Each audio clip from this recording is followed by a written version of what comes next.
Welcome to the Sandersonian Institute of Cosmere Studies, where there's always another secret.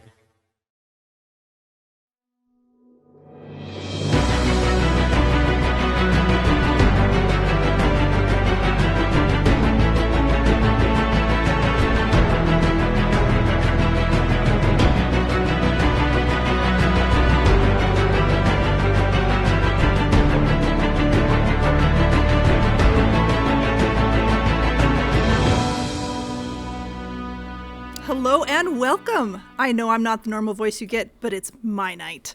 I'm Amy, and I am joined, as always, by my sensational co-hosts Jordan and Bill and Alan, who you may or may not know, may not know from Cinema Therapy. You're doing great. It is episode 101, we're the Sandersonian Institute of Cosmere Studies, and it is January 17th, 2022. That's a lot of twos.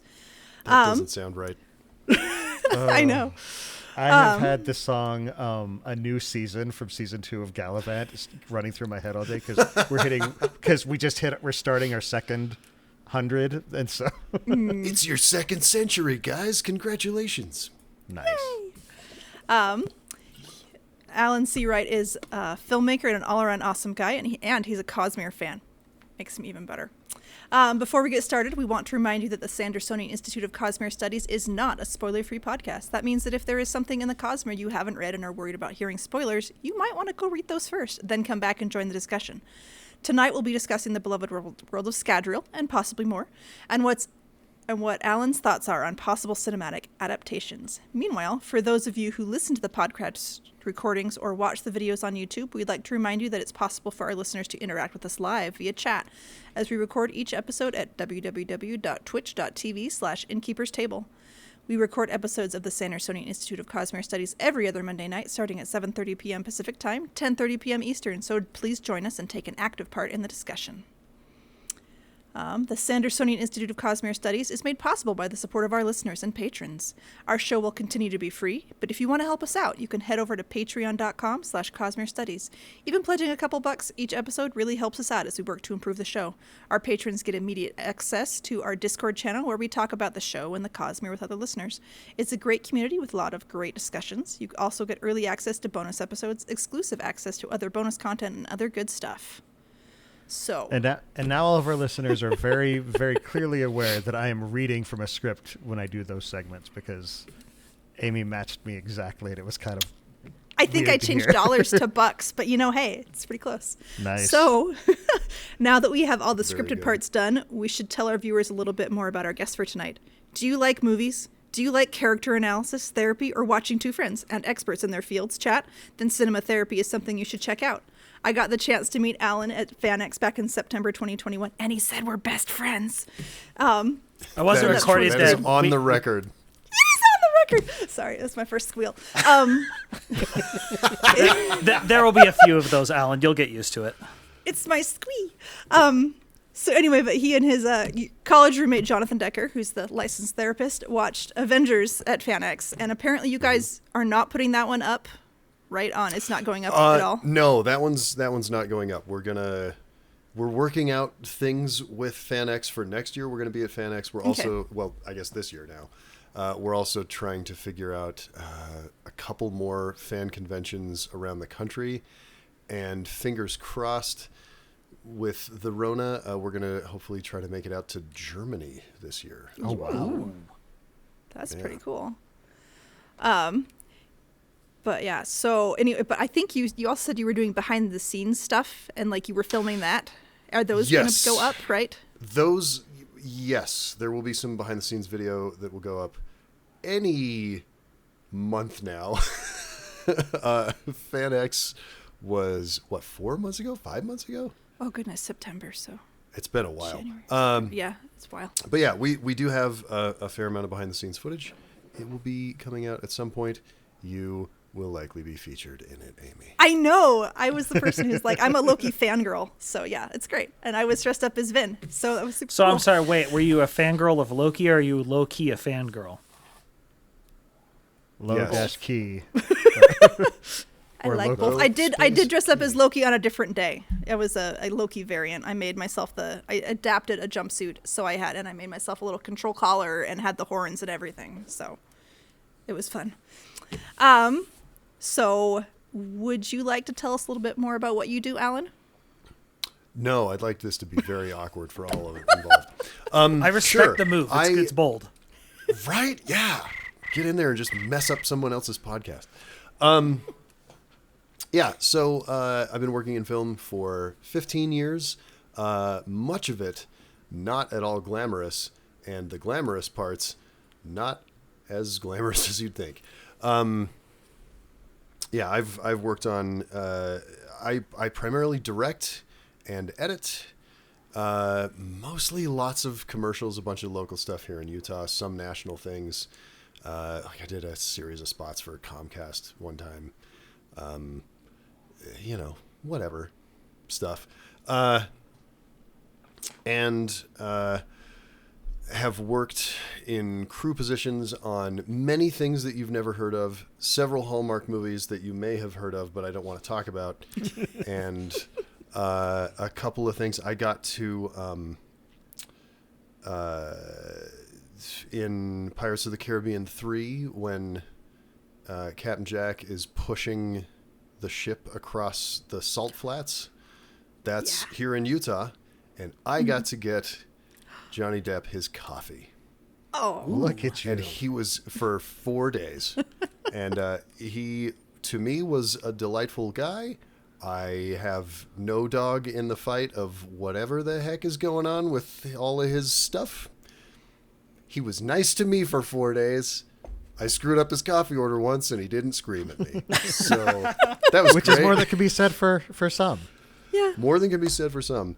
Although, to be honest, most of the sort of big name actors and like big name type people that I've ever worked with, if they've been doing it for more than 5 or 10 years, they generally tend to settle into like who they are, and they're pretty cool for the most part. I mean, anybody on a bad day is having a bad day.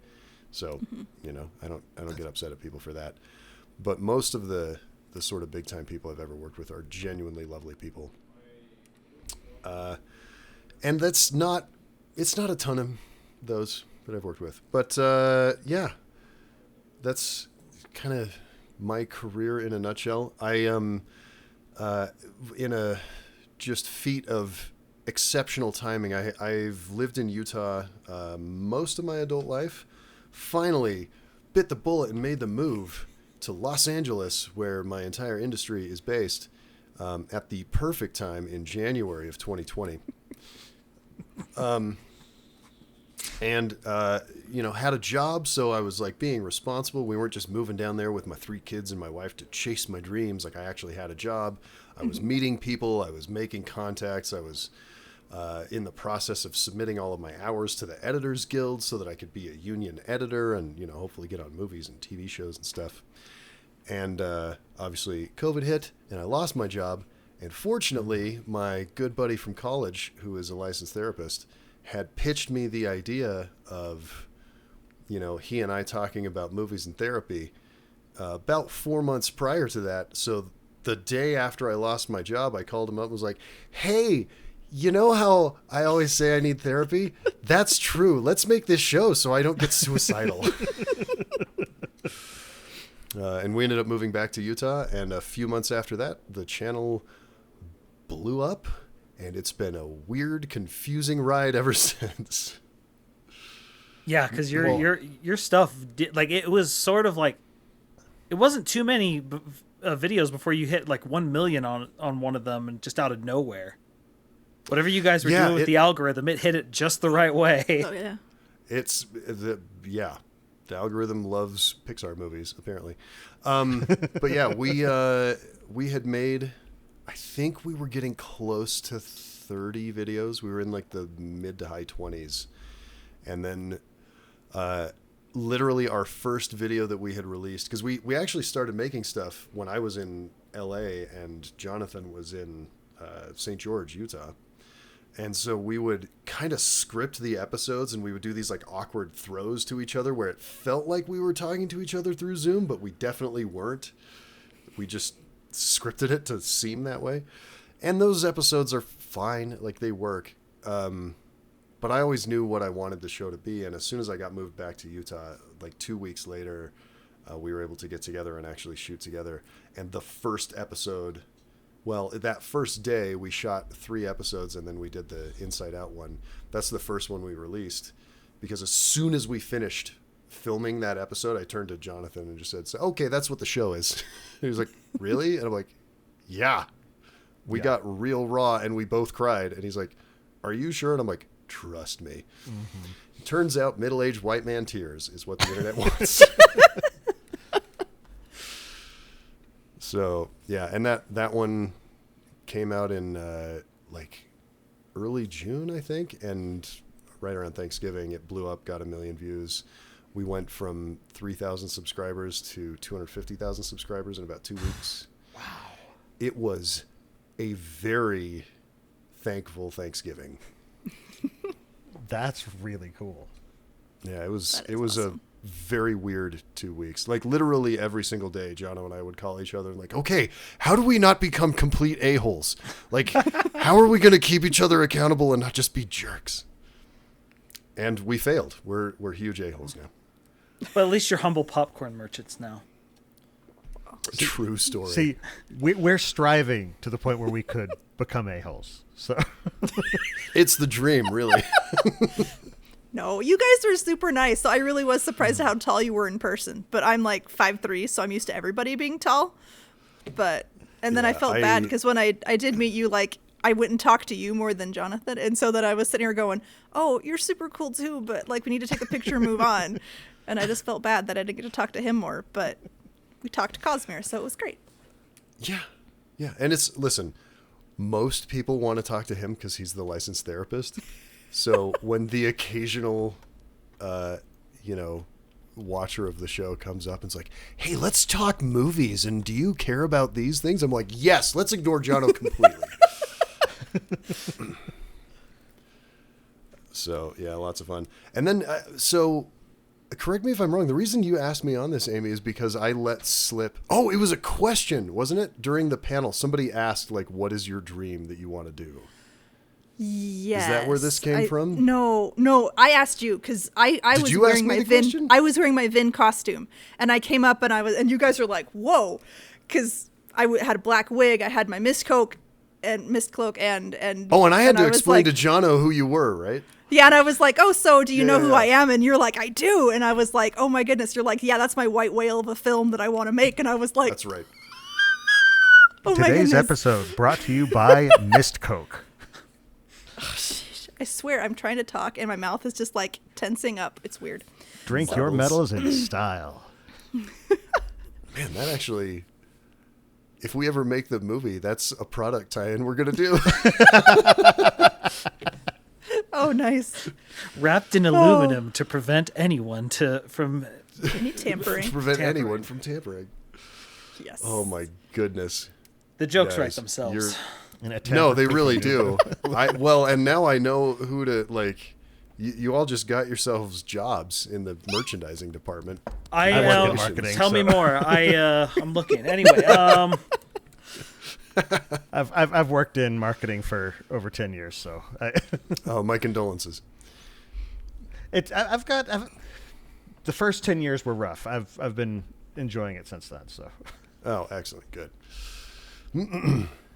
Yeah, I just work in housewifery, so that's me. Hey, and dice making. That is, well, I don't know about dice making, but housewifery is, that's a legit profession. Keeps you busy. For sure. I thought it was housewifist. I don't know. I don't know that there's a preferred conjugation. Anyway. Yeah, I won't weigh in on that one. My wife is the English teacher. I don't word good. Yeah. So. Anyway, I've been talking a lot. How did you get introduced to the Cosmere? Did you read fantasy? I do. Yeah. I grew up reading fantasy. I read The Lord of the Rings for the first time when I was 10, I think. My dad was like hardcore about sci-fi and fantasy. So he introduced me to stuff really young, far younger than he should have, probably. But yeah, like all the high fantasy classics. I read the Shannara books as a kid. I started reading Wheel of Time I'm like OG. I started reading it in 93. I think there were only 2 books out. Wow. Yeah. Wow. Don't worry though. I got 6 or 7 in, and then I just gave up until like Sanderson came in and finished everything. And You too. Oh, now I can read all. Well, that's the slog, right? You get to book 6 or 7, and it's like, I think it's book 7. You read all of book 7, and you're like, this is just characters reacting to what happened at the end of book 6. Why am I reading this book still? Robert book Jordan, 9. stop taking my money. That was book 9? That was book 9, because I remember thinking, it's just every single scene is just somebody looking up and saying, something happened. And then it goes on to another scene, and somebody looks up, something weird went on miles that way. And it's just like, okay, I get it. Cool. You can all touch the source. Neat. Yeah, I'm actually just about to start the show. I've been hearing good things. I'm interested. But I kind of have to look at the show, and I'm only into the second book, but I have to look at it as it's another version of it, because there's enough things they've tweaked that I'm like, but it's not how it was. Yeah, so it threw me for a little while. That was Brandon's rationale. Is it's a different turning of the wheel. Yeah, no, and it's definitely the right way to do that, because there's no way you can adapt 14 books. I mean, how many words is it? Like 4.5 million words or something? It's like a lot. You can't. From the sound of it, though, from a cinematic standpoint, we can skip most of book 9. Oh, Yeah? listen, from book 6 to book 12, you can pretty much just flush all of that. I don't think anything worthwhile happens. I don't remember. I've only read the whole series once. I read the first part, because I would the new book would come out, so I'd reread 1, 2, and 3, and then 1, 2, 3, 4. So I've read, Eye of the World probably 5 or 6 times. But yeah. Anyway, so yeah, I have a long fantasy history. I heard about Brandon Sanderson because he got hired. Like, I heard about that, and literally, I think the next day, my now wife, but then girlfriend, was like, hey, I just got a signed copy of Brandon Sanderson's new book for you, Mistborn. Because she worked at the bookstore, like the local bookstore here in Provo. And he had done a signing, and she was actually at, so my wife is super OG. She was at his first public reading from Elantris ever. Wow. Man, Yeah. talk about hipster. Yeah, no, it's I want to be cool, but my wife is the one who actually is. So yeah, I've been aware of Brandon since then. I heard he's finishing the Wheel of Time books. Cool. He's got this Mistborn book. I'll check it out. And I read the first 5 pages and then didn't go to sleep until 4 a.m. I think I got halfway through the book at my first sitting. And I finished it and immediately reread it. And I was like, oh no, this is going to be a whole Wheel of Time thing. I'm going to have to wait 3 years for the next book. And then I looked it up and it was like, oh no, it's coming out in 3 weeks. Oh my gosh. And 6 other books in 3. Who is this guy? How can he do this? And then, all these books kept coming out. Yeah, well, all these books kept coming out, and I'm like, okay, well, this one's definitely going to suck because he only had 6 minutes to work on it. There's no way this is going to be good. And then Warbreaker comes out. It's like, oh, no, blew my mind. Oh, cool. And Warbreaker's the one that he published his drafts for free on his website and then published the book, and it was still a bestseller. Yeah. It helps when you he wrote 8 different books before he ever got published. Oh, yeah. And so I think Elantris... Well, listen, most people do, but for most of those people, the books are garbage. Yeah.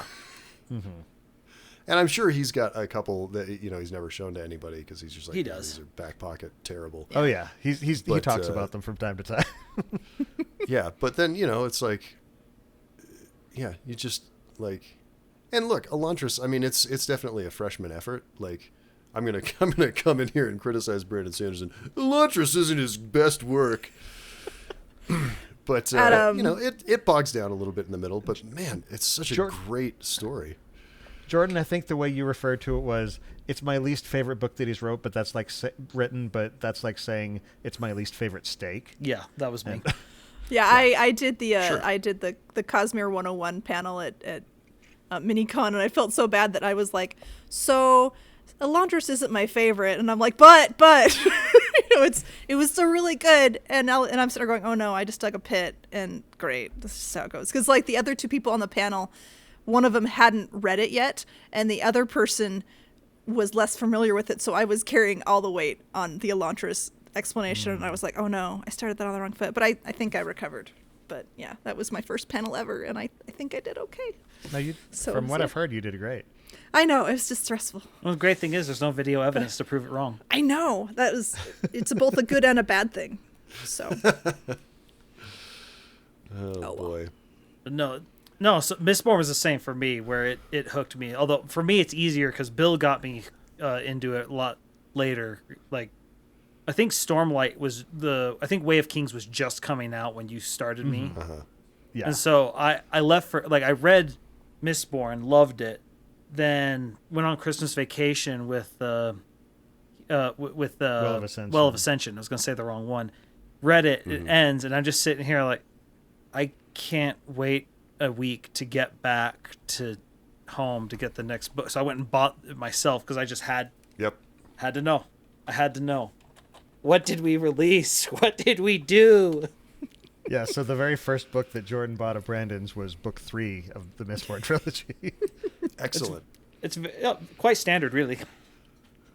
Yeah, honestly, I've heard that exact story before. So, yeah, I think I found elantris like at the book sale, like that was outside at BYU. That's whenever what I they were did. doing the sale, and I think I picked up elantris that way, and I think then I got Mistborn around that time too. But I'm still fuzzy on things. I feel like I feel bad that I don't remember exactly when I read it and everything. But yeah, and it was around then. I had a bunch of college friends talking about this Brandon Sanderson guy, because if you're a nerd in Utah, you've probably heard about Brandon early, just because that's how it went. Yeah, he's our own personal cheesy crust. We love him. But I kept hearing friends talk about it, and I saw elantris in that same sidewalk sale, and I picked it up, and there was a week where I was like a counselor at a youth camp, and one night, it was like Thursday, I remember after sort of walking around and checking all the kids, I sat down in the hallway and started reading it, and suddenly I'm same situation as you. I'm like halfway through, and I'm like, I gotta wake up and take care of these kids in the morning. So oh gosh, it was, but yeah, it just grabbed me immediately. I tried reading Mistborn a few times, but I had trouble getting through the prologue. Now once I got into Vince's perspective, I was hooked immediately. Oh yeah, I even the prologue hooked me. I was really interested in it. And then, are you a Kelsier fanboy like me? Yeah. Good. Jordan, you want to show him the figure? Oh yeah. Do you have it with you? Yeah, it's just up here. To find him. Yeah, we each have our own little Funko Pops that Bill got commissioned for us, and I have Shalon. So Perfect. Hoyd. Nice. No, it's so yeah. So I want to ask about Kelsier, because he's obviously, because it's a weird situation. Because if you're gonna adapt Mistborn, you have the weird thing where the person who's actually going to carry the weight for the first film is then going to disappear for the rest of your films. Oh, this is absolutely one of the things I love about it the most. And the trick with adapting it is going to be how much weight because it's Kelsier and Vin, right, are the leads of the film. Like, obviously there's more characters in the book, but they're going to have to be pared back at least a little bit. And honestly, the way I think I would approach it, and we don't need to get into all the rights and everything, and I'm definitely not in a position to be like, I should be the guy to direct this. I've made dozens of commercials, one feature film 14 years ago that is terrible. Like, I'm not the guy. Hopefully in 3 to 5 years, I will be the guy. And it's literally my goal that I'm working towards is I'm going to just Peter Jackson my way through this and get to it. But the way I would want to adapt it is make it's Vin's movie, and Kelsier is by far the biggest supporting character. I mean, he's obviously kind of her Obi-Wan Kenobi, and we would go to his perspective more than, you know, we know there aren't really any Obi-Wan Kenobi scenes in Star Wars, right? In New Hope. Mm-hmm. And there would definitely be Kelsier scenes. There would be several of them. More of a Gandalf then. Yeah, probably. But the Fellowship is, I mean, it's Frodo's journey, but it's, especially the second half of the film, it's very much an ensemble. And the first I'm sorry, Mistborn your voice cut out. film, I didn't hear. Oh, sorry. It's about who? What is happening here? Okay. Yeah, the Fellowship of the Ring is, the first half of it is Frodo's movie, and the second half is a very much an ensemble piece, until the Fellowship breaks. The first Mistborn film would hang more on Vin, I think, just because she has so much to do. And that, you know, the ensemble is great, and the whole thing that I love about it is, you know, it's a high fantasy, you know, setting, but the first film is a heist film. Yeah. It's Ocean's 11 with magic, like, Right. and freaking spectacular jaw-dropping action sequences. So, and that's the movie that I want to make. And, you know, as I was reading it, like, I read Mistborn literally at the exact same time that I was making the decision to work in film. And the whole time I was reading it, I was just like, this is why I'm here, is to make this as a movie. So it'll be incredibly disappointing when they hire Colin Trevorrow to do it. But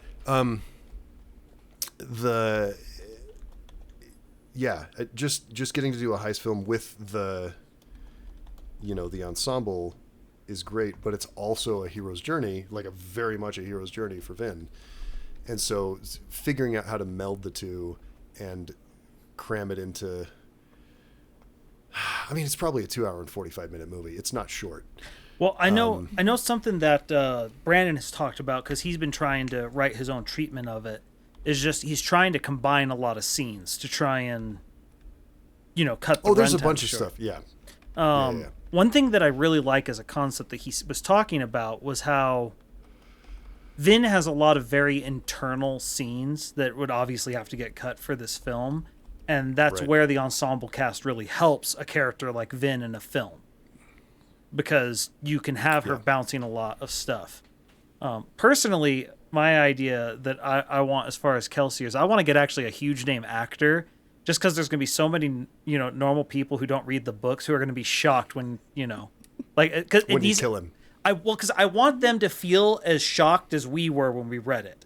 And so I kind of want like some insanely big name, and they're just like, I can't believe they killed, I don't know, Matt Damon, because someone put that in chat. Although they were saying have Matt Damon play Vin. Matt Damon? No. Chris Pine. What I was saying is, in Ocean's 11, Kelsier is George Clooney, Dachshund is Brad Pitt, and Vin is Matt Damon. Okay. I couldn't quite figure out what that was. Not the actor. That's was the Ocean role 11. in Ocean's 11. Yeah, no, if you're those are those characters for the most part. And that's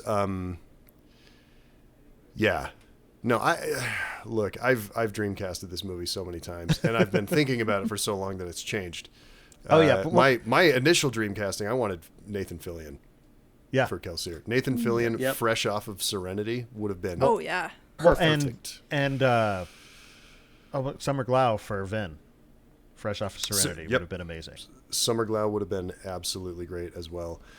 I mean, for Vin, I'm much happier to cast an unknown because, I really want to get somebody who can, I need to feel the internal stuff that she's going through. So we're going to need somebody with that transparent face. And then the other thing that I really, really, really want to cast somebody who can do a huge amount of their own stunt work.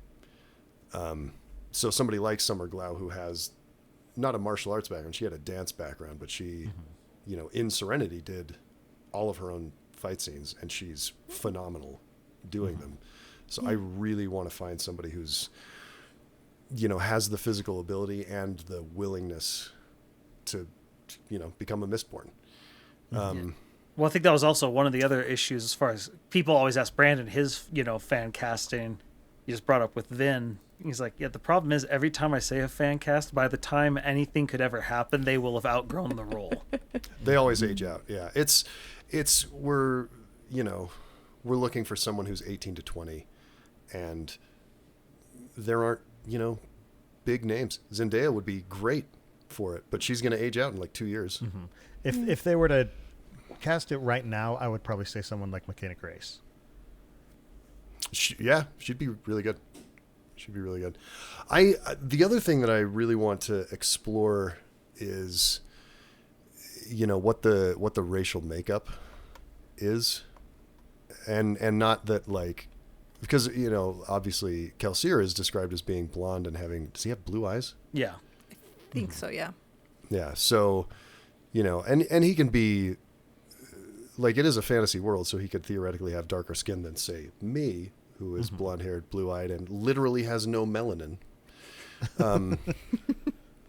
But we could play around with that. I also would love to have, the nobility not all just be like rich hoity-toity white people. Like, it'd be really fun to see because they're all described as, the Ska'a can pass as nobility if they're dressed properly and everything. So it's like, okay, I just want to start messing with what the racial makeup is, and see what we can do there.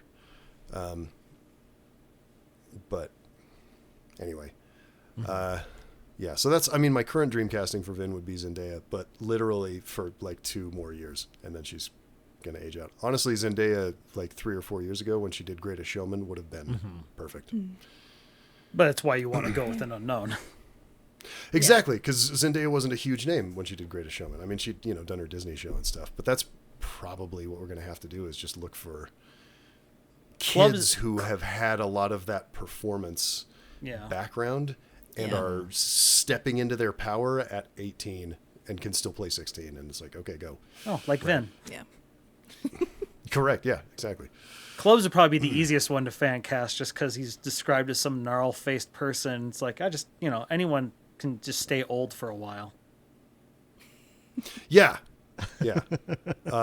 Well, and I always, frankly, the older he gets, the more I picture Samuel L. Jackson as Clubs. Ooh. Okay. Because it's just like, and like older and grumpier he gets, the more I picture Sam Jackson as Clubs, because that would just be fun. See, in my head, I always just saw Ed Asner. Just when I imagined Clubs. That's, that would have been fun. Yeah, he would be great too. But yeah, it's, fan casting is fan casting. And it's, if we ever get to make the movie, like the unfortunate thing about making movies is, you don't always get who you want. You come up with your list and you go out to all those people and they may not care for the script, or they may just be in a position in their career where they're like, I don't want to do any fantasy right now. The last 3 movies I did were fantasy. And it's like, oh, well, okay. You may not be able to afford them. There's always the money. Stuff like that. Well, that's like Brandon has said his pick for Dalinar would be Dave Bautista. He's not getting Dave Bautista. Probably not. Okay. Probably not. I mean, not unless he super connects with the material. Right. Yeah. So another question I have is just about special effects with all this stuff, like especially Atium. How on earth do you even imagine how you do something like that? Oh, I don't have to imagine it. I already know exactly how I'm going to do it. No, a huge amount of the special effects just got a lot easier thanks to the work that ILM's been doing on The Mandalorian and things.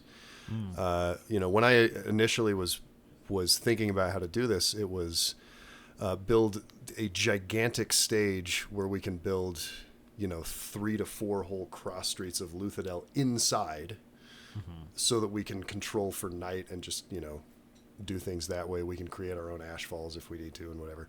And now we don't have to do any of that because I can just build Luthadel in Unreal Engine and run it in real time on screens behind my actors.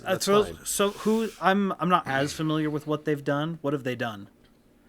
Are you talking about the big set that with all of the screen work and like with Mandalorian and stuff? Yep, with The Mandalorian. So the way they shot big chunks of The Mandalorian and the new Book of Boba Fett show and stuff like that, for a lot of the environment backgrounds and even some of the cities and stuff, they will build small partial set pieces and a floor, and then all the way around the set and the ceiling are just giant high-resolution LED walls. And it's awesome. They're really, really high-quality LEDs, so it's casting, the correct color temperature of light, and everything's working properly. And that way, especially for a character who wears a shiny helmet all the time, you don't have to worry about we're putting him in front of a green screen and then we have to create a complete CG environment to wrap onto his helmet and paint everything out. It's all just reflected. It's all just there. Yeah. All of the lighting and the ambience that you would get from being in that environment, you just get it for free. And it enables you to do really cool things. Like you can, have a desert overlook, looking over Mos Espa or wherever you are in Star Wars land. And you want a sunset scene, cool. You just set the sun at sunset and you just put it there, and then you can shoot for 4 hours. You don't have to worry about we can only do this for 20 minutes. So it buys you a ton, and we can do an awful lot of Luthadel that way for the first film, and then obviously the other environments that we would get into for the other stuff without having to build massive sets and giant things. But it gets you close enough to feel real. It also helps a lot. We would be able to do a lot of tin eye effects just right in camera without having to fake stuff. It enables us to get away with a lot because the mists are going to have to be primarily done in CG. Because we don't have any mists that curl intelligently around alamancers on planet Earth. That's not. I can't go hire a mist wrangler to get me those. So there's a lot of things like that. But yeah, to your point with Adium, how do you see the trails and then the person doing it? Yeah, in some way that it'll look normal to, or at least followable for a normal human. Yeah, it's the key is when two mistborn are facing off burning Adium, and it's just the jumpy stuff that actually has to look insane. So because it has to look insane and confusing. The key is to make it follow the same rules that we've established in showing the other stuff. But that's actually not a super difficult. It's more difficult than you would think on the surface, but it's not the most difficult visual effect in the film. It's basically shooting the actor's action on a motion control rig, and then doing some time dilation stuff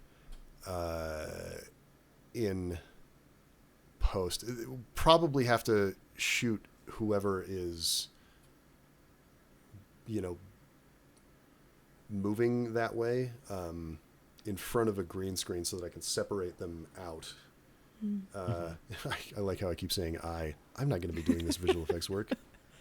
We're all dreaming big here. So someone who's talented is going to be doing it. But yeah, film them in front of a green screen with a motion control rig so that you have repeatable shots.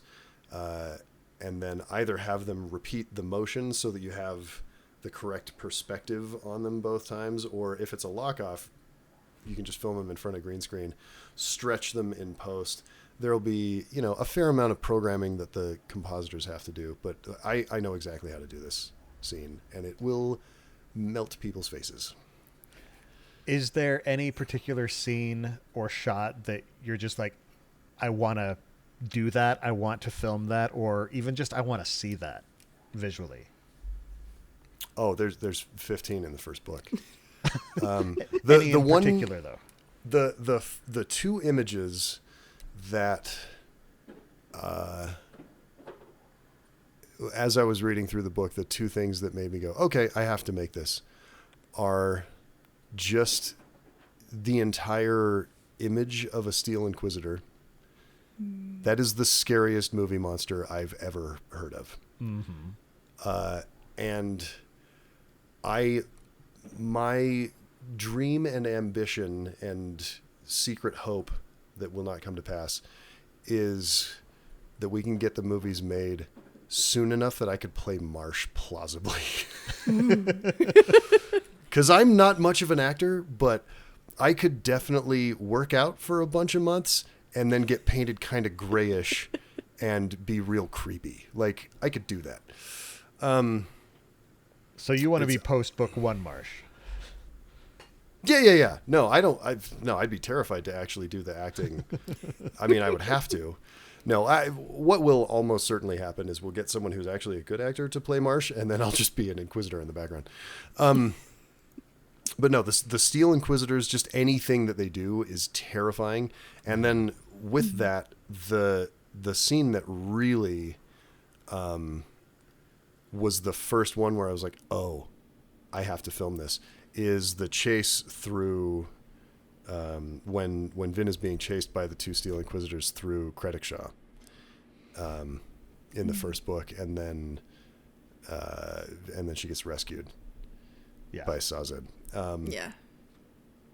Just like as I was reading it, I was seeing all the shots, and I was just like, okay, cool. I know how to do this, and I want everyone else to see what I'm seeing, because I'm sure they're all imaginative and great, but I'm better. So here we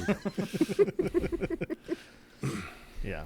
No, the one I really want to see is just where Vin comes through the rose window. That has always just been this visual that burned into my brain. Yeah.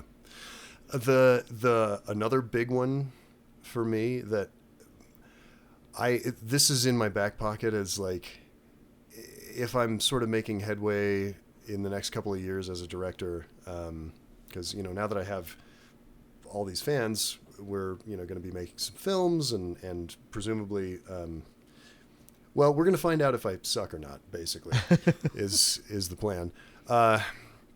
If I don't, my sort of way in where I'm going to not just use this to pitch Brandon Sanderson, but this will be my pitch packet to take out to studios to try and finance, hey, give me a couple $100 million. I want to do kelsier at the pits snapping that scene, because we'll get to see. I get to do a whole bunch of stuff. I know exactly where to film it. We have the location in Utah where the Pits of Hathsin are. Where would it be? And it's just west of Fillmore, the lava fields. Have you ever been out there?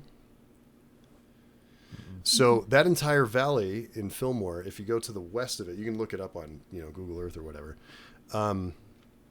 There's actually a live volcano that crossed through that valley, like as the plate drifted over. And there's several cinder cones going through that valley.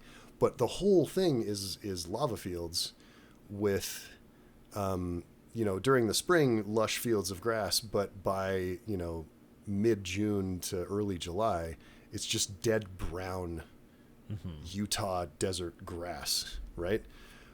Growing on these tumbled black jagged rocks that occasionally crack open and you can just crawl down into them. It's literally, I don't have to do anything. Like, there's no set decoration that I have to do. There's nothing. We just walk out there and, hey, it's the pits. Here we go. Hey. Like, as I was, because I had actually read those scenes before I went out there. I was out there on a different film shooting, and I'm looking around. I'm just like, oh my gosh, guys, do you know where we are? They're like Fillmore, Utah. There you I'm go. like, yeah, there's a Carl's Jr. and that's the only restaurant. But yeah, no, the whole time we were filming this other movie, which, had very serious scenes and stuff, I'm just like, and that's where this is going to happen. And that's where this, I was just giddy the entire time. But yeah, I want to film that as a, 5 to 10 minute short, and kind of take that out as proof of concept and just be like, look, we're going to make this thing. It's going to make you $1 billion. Just give me the money and you get to take all the credit. No, that would definitely catch attention. Yeah. Yeah. A lot more people who are now currently searching Fillmore, Utah than ever I would have thought. Yeah. Yes, so it's greater than 0? Yeah. Okay, if we're talking dreams, who would you get to score the movies? That is a tough one. I have a composer who I've worked with on a ton of things, who's a young up-and-comer named Caleb Blood. His last name is literally Blood. That's not fair. His name is cooler than anything. I know. Well, that's my wife's... It fits into the universe. So he's actually my wife's cousin, which makes it sound really lame, like you work with your wife's cousin. So that's my wife's maiden name. I made a huge mistake. I should have taken her last name. Yeah, clearly. But also, I mean, if we're having somebody, score a movie about freaking hemalurgy, we should probably have Blood. Yeah. Ooh, But no, if I can't convince a studio to let me spend a couple $1 million on a score from a guy they've never heard of, Benjamin Wallfish would probably be my next go-to. He did the It films. He did Blade Runner 2049 with Hans Zimmer. He did Shazam. Okay. He's probably my favorite sort of current big name composer. Bear McCreary would do interesting things with it. He would turn in something that I wouldn't expect, and it would be amazing, but it wouldn't be something I would expect, and that may cause me a heartburn. If I'd be like, okay, so here it is, and he'd come back, and it's like, I invented 6 instruments. Here you go. Like, okay, all right, neat. And then I literally burned metal to make this sound. Yeah, no, that's the kind of crap he would pull. And then what's her the woman who scored Captain Marvel? I always forget her name. She is phenomenal. So obviously Captain Marvel's huge, and then she's done a bunch of like little indie stuff, and she is amazing. I can't remember her name off the top of my head. We're looking and I feel like an idiot. Let's see. Pinar Toprak? Yes. There you go. Thank you, Google. Yes. Thank you, Google. Yeah, Pinar. She's,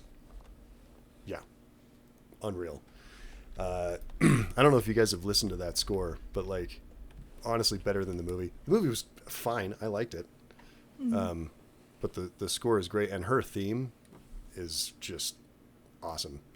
The fact that, you give it to Alan Silvestri and he just plays it bar for bar when she explodes a spaceship, and it's the best piece of music in Avengers Endgame, is like, oh, okay.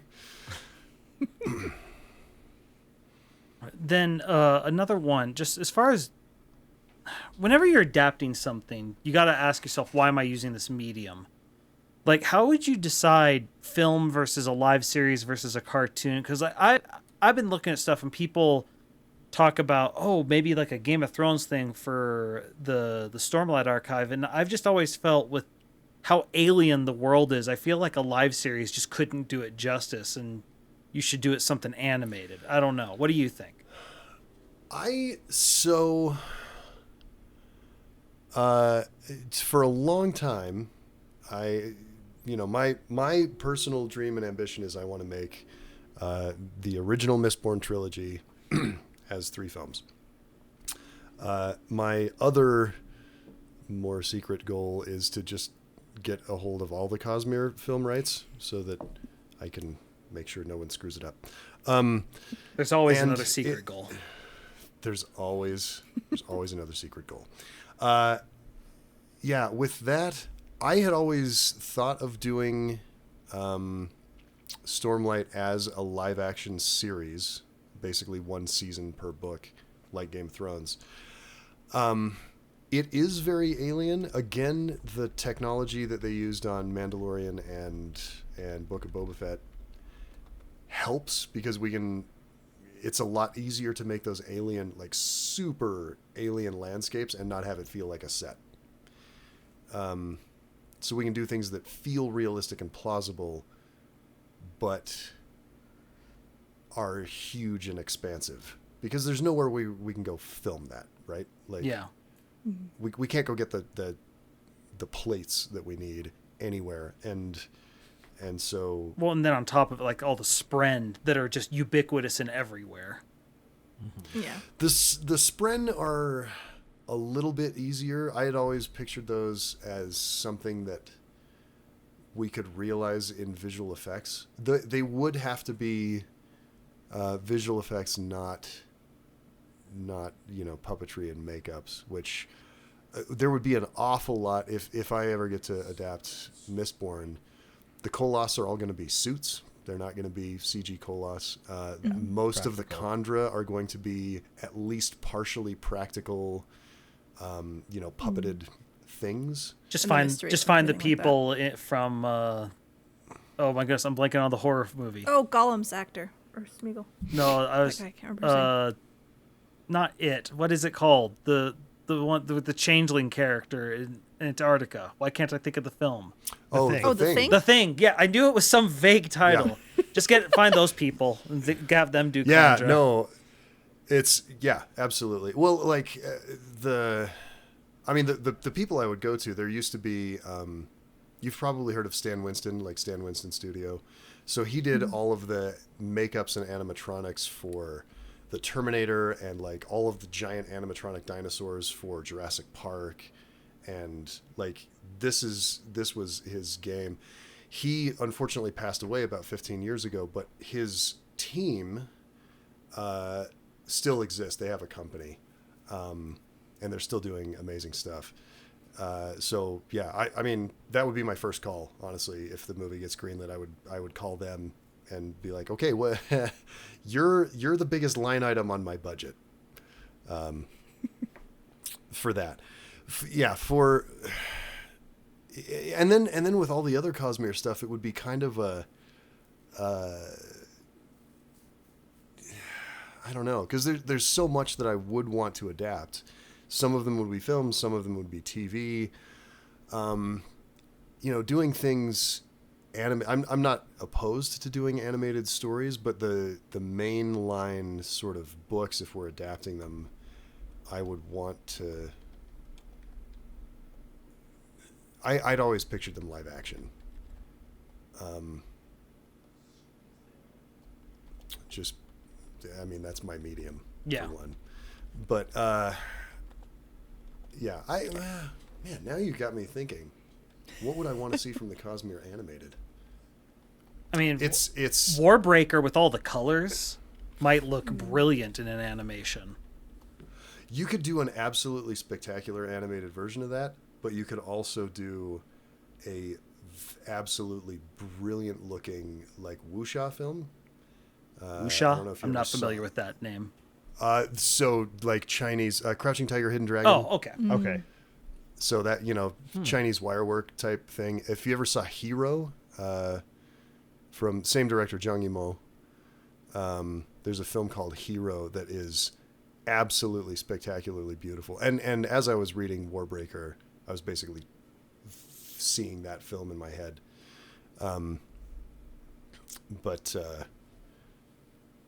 Yeah, but you could do an absolutely spectacularly beautiful animated version of that too. No, just So. I'm thinking like Fantasia, but with action. Man, those costumes would be crazy. Oh yeah, the costumes. All are so series great in that dresses. one. Yeah. Yeah. Yep. And that's. Yeah. So I mean, the Cosmere has so many opportunities. I just, and I wouldn't want to direct all of those things. I don't think I'm the guy to bring all of that to life.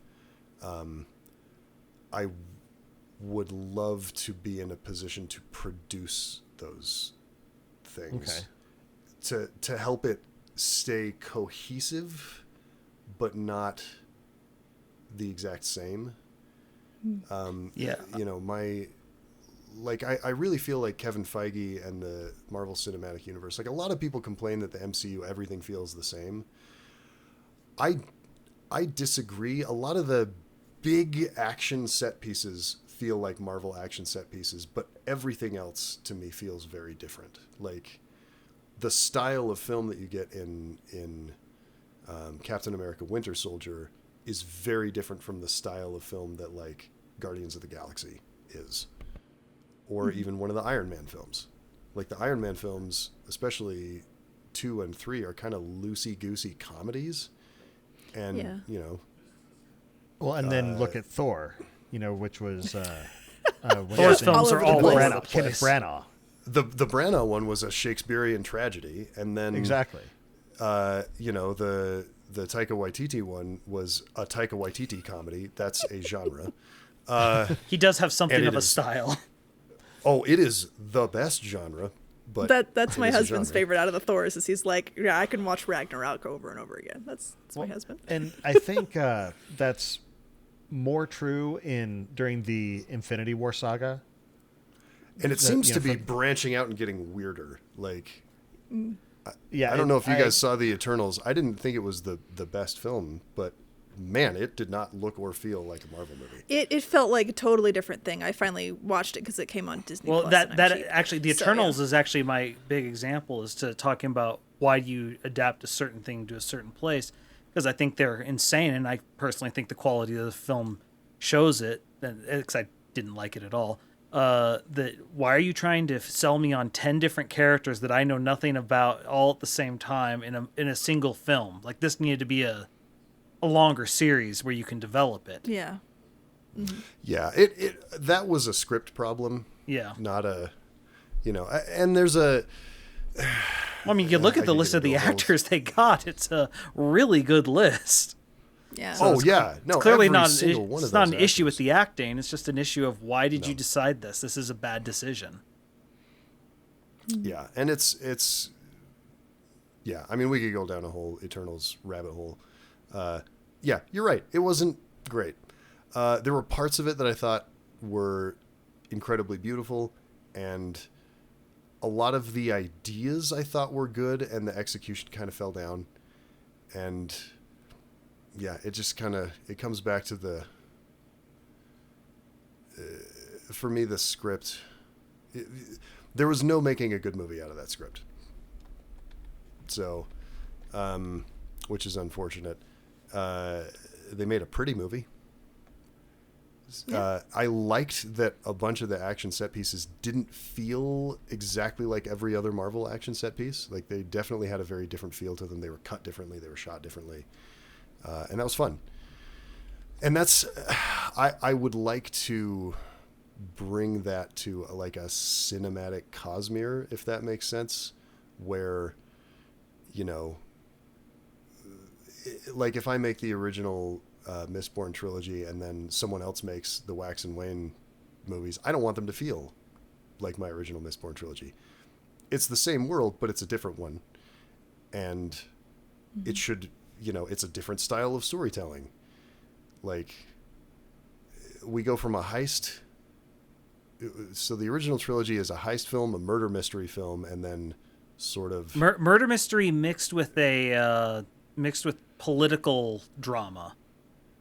Yeah, it's a murder mystery political, not drama, political thriller. Yeah, so kind of a 70s paranoia political thriller. Yeah, the thing that if I remember correctly, Bill, correct me if I'm wrong. I think Brandon's talked about how, like, in his ideal world, the first one's a film, the second one's like a series, and then the third one's another film. Because he feels like the political intrigue just doesn't work in a film. In a single film. Yeah. I mean, you can't have all of it, but I think he's wrong. I can do it. And that's fair. And that's a fair claim. He may not be happy with it. Like, this is where Peter Jackson, cheated, right? He waited until Tolkien died, and then he got to make brilliant films that are not. Tolkien would have hated them. Yeah, probably. Yeah. But I adore them myself. Well, yeah, he didn't explain how Elvish worked at all. That they're bad. Yeah, like, how can you make this a thing, And that's, I don't think Brandon Sanderson is anywhere close to the genius level nut job that J.R.R. Tolkien was, because let's face it, he was a kooky man. But it's, yeah, that's the difficulty anytime you try to adapt something is I'm going to have my ideas of how to bring it into the thing that I am passionate about and theoretically have experience with and am good at. And, the author would have a bunch of ideas too, but like, they may not be good for a movie. Mm-hmm. I couldn't write a novel to save my life. I certainly couldn't write a Brandon Sanderson novel. It's frankly a miracle that Brandon writes a Brandon Sanderson novel, and he does it at a very regular pace. It's impressive that Brandon Sanderson writes a Brandon Sanderson novel. It's a miracle that he writes 6 of them a year. I mean, not really. I don't know what it is. 3. The reason he's able to do that is just because he's built a team around him. Like, yeah. It's not just a Brandon Sanderson novel at this point. It's a Dragonsteel novel. Sure. Sure, but still, I mean, it's wild. Yeah. So the other one, as far as Brandon's works that I think are most adaptable, like easily adaptable to modern audiences, I think the Steelheart one, it might have the easiest transfer to just modern audiences, since we already have seen superhero films. Steelheart's the easiest one to sell to a studio. Unfortunately, because of The Boys and Invincible, superheroes are bad is a genre that's like gotten a lot of play, and frankly, Zack Snyder's DC stuff that's kind of dealt with badly, but that's sort of the theme as well. So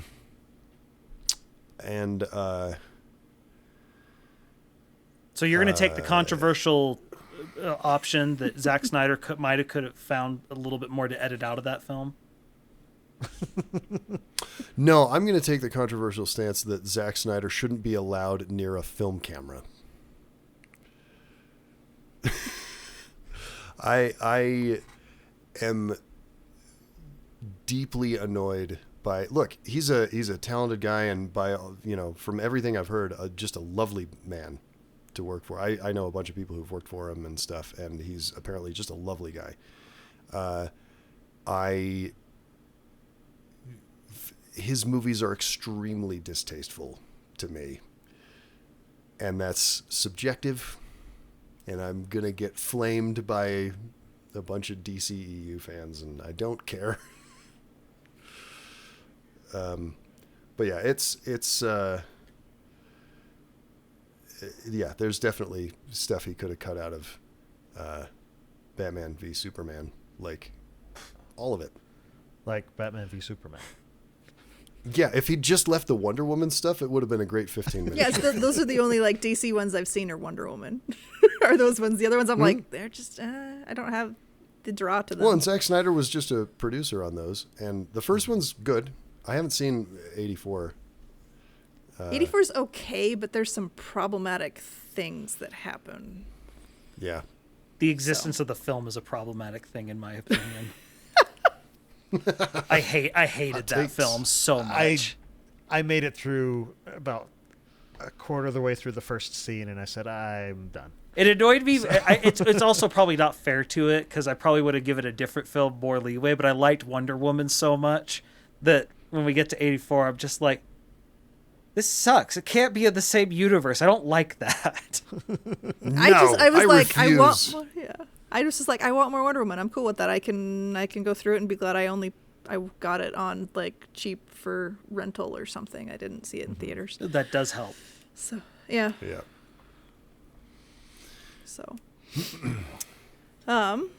So anyway, we love hearing from you, everybody, with your emails. So keep on sending in questions. You can ask us about the Cosmere or drop us your ideas for topics you'd like us to discuss during the show.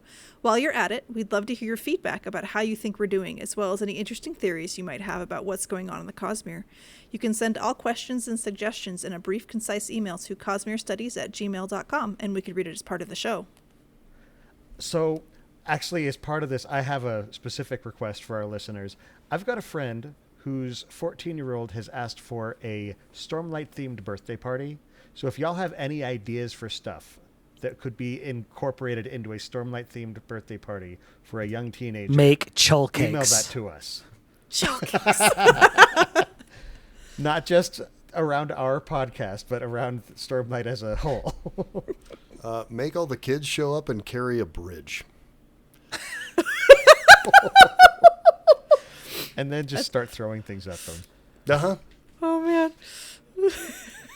But yeah, just so email those to me as well, because I think that we could get some really cool ideas for that.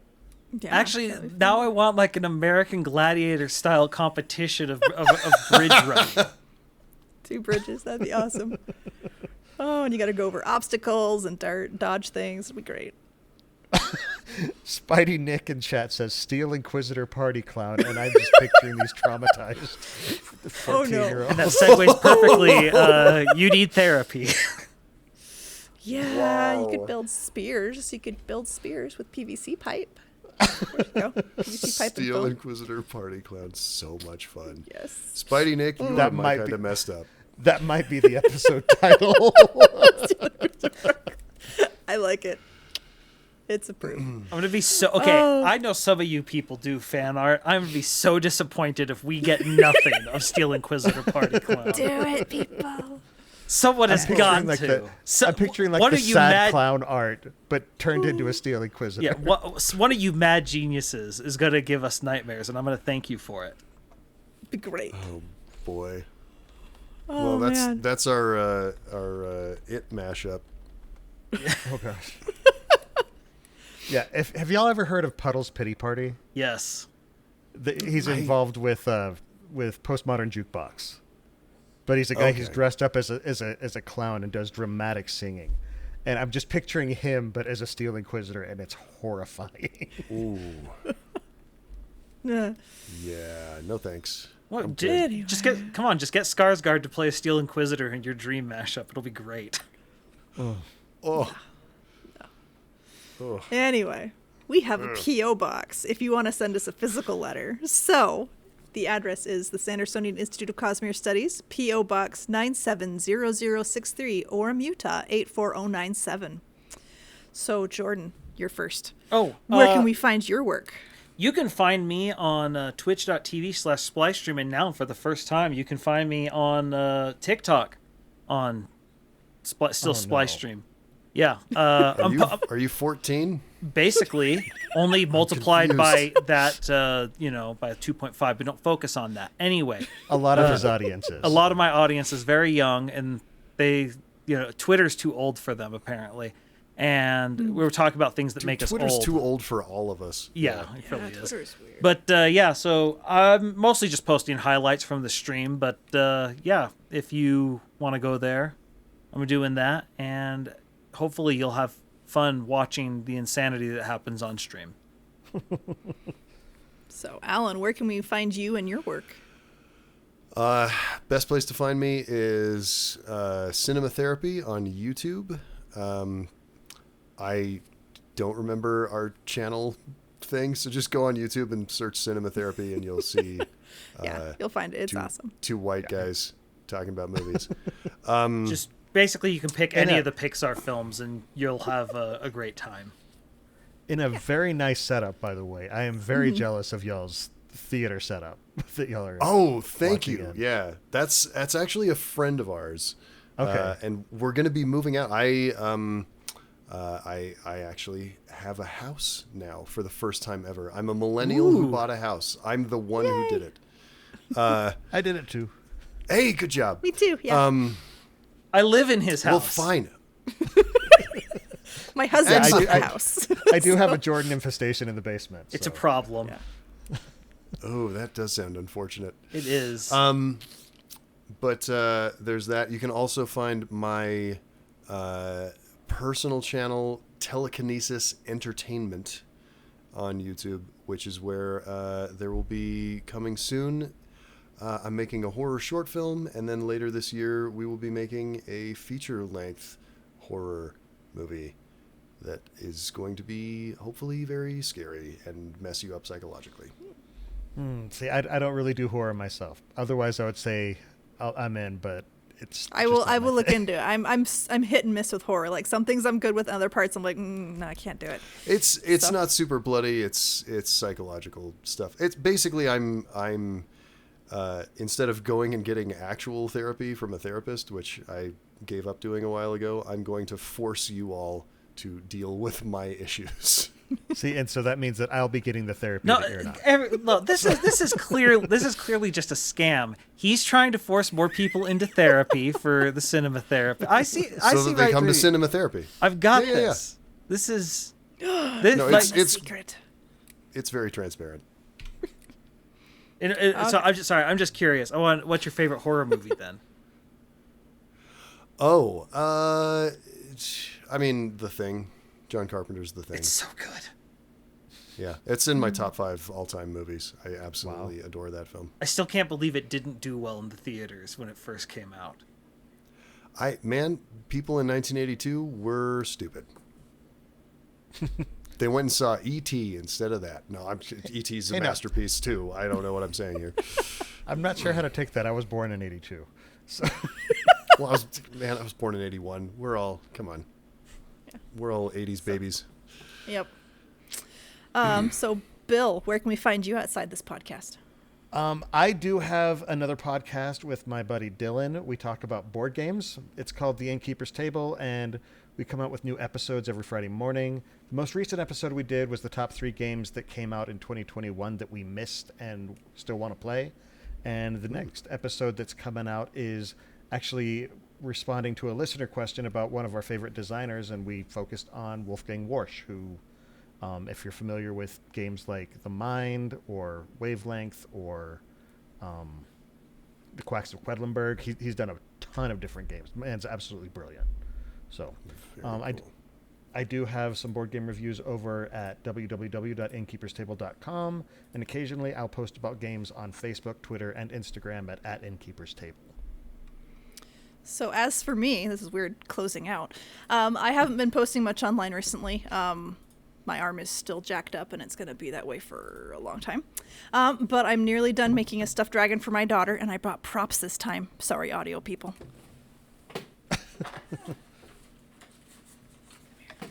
For those audio-only people, she is now reaching. I'm scrambling to grab right. things. She is so reaching I'm into making a backpack. dragon for my daughter, like this one. This one's purple. Oh He's my supposed to be gosh. Lockheed. He's got magnets. My daughter's is this terrible, like, vinyl-y fabric that she picked because it's iridescent and pretty, but it, like, cracks and it does not move like fabric should. So it's terrible. But I'm struggling through it, and it's closer. And my backpack dragon here, you can't fit him in the whole screen, but he's, like, massive. Oh boy, yeah. I'm making him new straps for I bought straps for his arms, so he will actually stay together as a backpack. And then I have my Nazgul gauntlet, and this is my left one, and I need to do my right one, and I'm gonna try and film putting it together for my TikTok. But yeah, and that's made out of foam. So my Facebook is Coincidence Cosplay and Props. My Twitter is @Coincidence cosp because my name is too long. My Instagram is @coincidence_cosplay. My TikTok is @coincidencecosplay, all one nice long word. And my website is www.coincidencecosplay.com. And the other thing I forgot to say is that I'm trying to make a whole fictional D&D party that I'm going to play myself on TikTok because production costs are a lot lower that way. So, yeah, that's me. You're going to be the whole party? Yeah, so I have different wigs and different outfits, and so I'm going to be a bard, I'm going to be, I think it's a warlock, I'm going to be a paladin, and I'm going to be the DM as well as a rogue. And my rogue is my Vin costume, so it's fun. So I want to watch this just because I want to watch you slowly descend into madness as you realize what you're doing to yourself. I haven't filmed anything yet, but if you follow me on TikTok or when I put them up, I will ping you or whatever so that you can see them. I need to know about crazy. this. It's fun stuff. So because I mean there's other people on TikTok who will do it, but their costumes are usually just like a hat or they'll just have text, and I'm like, no, the cosplayer has to go full bore. I have to do the whole shebang. It reminds me of Jenny D's dice. Skits. Oh yeah, she does really good stuff. Jenny D on YouTube. She's got fun stuff. Oh my goodness. She'll do full costumes. I'm not doing body paint for these things. No, I'm not doing body paint. We look and she's got some Braveheart setup going on. I'm just a little bit crazy. Anyway, but this is what having kids does to you, everyone. I was gonna say, Amy's doing all this, and then her one of her kids just pokes the head around the corner. Mommy, are you okay? What you no, it's funny. No, I will come home. There is no mom, only the rogue. They're totally not phased anymore. Like I will come home from a photo shoot or whatever, and I'll have like a wig cap on and like other weird things, and like, hey mom, what's up? She's like, oh, you're doing that costume now? Okay, that's cool. They're just like not even phased. Stockholm syndrome has officially set in. And like I did do body paint for one costume, and that was for Lore Olympus Hera. That's a webtoon. And like I had yellow for like here up, and it was it looked good, but I thought it was terrible because I'd only done it like 3 times. But my kids were just like, oh hey mom, what's up? It's just fine. Mom's all yellow. It's all good. So yeah, this is my life. For those of you who want to support the Sandersonian Institute of Cosmere Studies but can't become patrons, we'd love it if you just let your friends know about the show. And don't forget to subscribe to the podcast and to like and subscribe over on youtube.com/Cosmere Studies. And if you want to toss us a good review wherever you listen to us, we'd appreciate that too. Any final thoughts, everybody? This is your moment to just do funny one-liners or whatever. Just word vomit anything that we didn't really It's all good, yeah. Brandon, give this man money. He'll make you a film. It'll be awesome. No. No? Let's not bring Brandon into this. That sounds like a terrible idea. He has better things to do with his time. You act as if he listens to us. Oh, he does, right? Of course. I mean, yes. Yeah. We're his favorite. He recognized me. He recognized me out of my Vin costume. And at one point, he knew Bill's name. Yeah. I even have it written in my signed copy of, I think, either the Well of Ascension or Hero of Ages. It said, thanks, Bill, parentheses, I remembered. Oh. No, he knows our podcast is the one that apparently they had to make some changes to their icon policy for or something. Yeah, because we changed our logo. This used to be our logo, which has the Cosmere symbol in it. Sure. So we got worried. the best cease and desist letter you could ever. It was so very nice. polite, so polite. And we go to a book signing, and I have some lore question I meant to ask, and he's like, oh yeah, you guys are the ones we had to change our policy for. And just all thoughts of whatever the lore thing is just out the window. And it's like, I'm sorry, I have to know what that meant. The worst part, so he's like, so yeah, you guys could probably stick, like, it'd probably be okay if you stick with that. I'm like, yeah, well, unfortunately, I just got done literally yesterday working 16 hours to make our new logo 3D, so that's not happening. That's okay. Could you take that news and mail it to yesterday? Would it have been useful? Oh, wow. Oh, fantastic. So, let's see. Yeah, my closing thoughts are, I apologize for everything I said or may not have said. No. That usually covers it.